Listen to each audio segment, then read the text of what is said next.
आपके आसपास भी ऐसे लोग हैं जो अपने आगे किसी को कुछ नहीं समझते।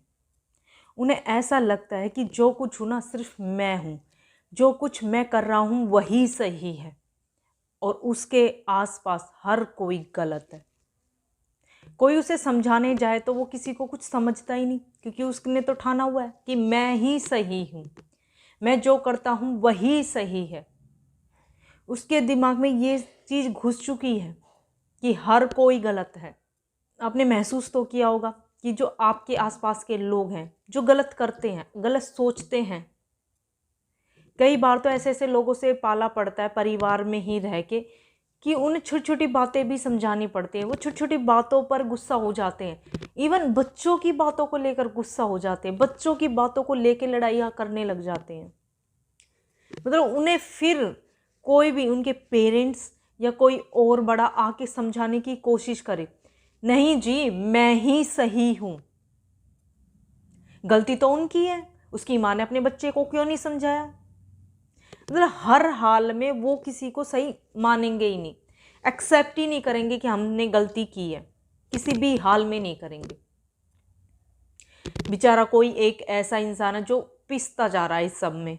वो सोच रहा है कि यार मैं करूं क्या, भगवान कोई रास्ता तो दिखाओ, मैं इसको कैसे बताऊं कि ये छोटी छोटी बातें हैं, सिर्फ आई गई बातें हैं, समझ कोशिश कर। लेकिन ना भाई, उसे नहीं समझना, मेरे को नहीं समझना, सब गलत हो, मुझे पता है तुम मेरे साथ गलत कर रहे हो, मुझे पता है तुम मुझे ये दुख देना चाहते हो, मुझे पता है तुम ऐसे हो तुम वैसे हो, मैं सही हूँ, सिर्फ मैं सही हूँ। ऐसे में आप किसी को उसकी गलती का एहसास कैसे कराएं, कैसे उसकी अकड़ को ठिकाने लगाएं, इसी बारे में बताने वाली हूँ। पूरा वीडियो देखना, बहुत काम आने वाला है, क्योंकि मोस्टली ऐसे लोग हर किसी के पास होते हैं। अपना एक्सपीरियंस शेयर करूँगी। होता क्या है ना, जब ऐसे लोग होते हैं तो वो किसी की मानते नहीं हैं। ऐसे में आप अपने पेरेंट्स को या अपने घर के किसी बड़े को साथ में लेके बैठे, उस बंदे को भी लेके बैठे, ज़्यादा भीड़ ना हो, ध्यान रहे कि ज़्यादा भीड़ ना हो, आप हो जिससे कि बनती नहीं है उस बंदे की, वो हो, कोई बड़ा हो घर का, तो बात को समझाने की कोशिश करें।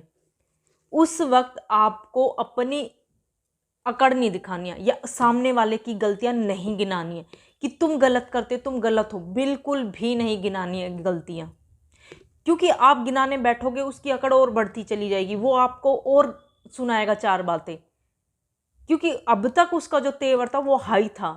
तो आप ये कैसे समझ सकते हो कि किसी के बैठने से या उसे गलती का एहसास कराओगे तो हो जाएगी, नहीं होगी, कतई नहीं होगी अगर कराने की कोशिश करोगे।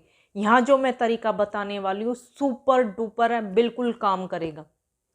आपको करना ये है कि ठीक है सारी गलती मेरी है, मान लो आपने नहीं की है, लेकिन मान लो सारी गलती मेरी है, आगे का बताओ, आगे क्या करना चाहिए। ठीक है मुझसे गलती होगी, मैं माफ़ी मांगता हूँ। कई बार हमारी जो सामने बैठा होता है वो छोटा भी होता है उम्र में, रिश्ते में भी छोटा होता है, लेकिन हमें क्या है कि हमें बॉन्डिंग बनानी है, हमें रिश्ते बचा कर चलने हैं। तो ऐसे में ये उपाय सबसे बेस्ट है। कुछ घिस नहीं जाएगा आपका, कुछ घट नहीं जाएगा, कोई मान सम्मान नहीं घट जाएगा अगर आप ऐसे शब्द कह देते हो उससे। हालांकि उसको भी ज़्यादा फर्क नहीं पड़ेगा, जब वो हर बात पे आपकी गलतियां गिना रहा है तो आप कह दो कि हाँ सारी गलतियां मुझसे हुई है, सारा दोष मेरा है, आगे से मैं ध्यान रखूंगा कि तुझे दुख ना हो किसी बात का। अब मुझे ये बता कि अब मैं अपनी गलतियों को कैसे सुधारूं, मुझे रास्ता दिखाओ कि मैं कैसे तुम्हें खुश रख सकूं। एक्सेप्ट कर लो अपनी सारी गलतियां, मान लेते हैं कि आपने नहीं की है गलती, लेकिन मान लो कि मैंने की है। ये सामने वाले को झुकाने का सबसे बेस्ट उपाय है।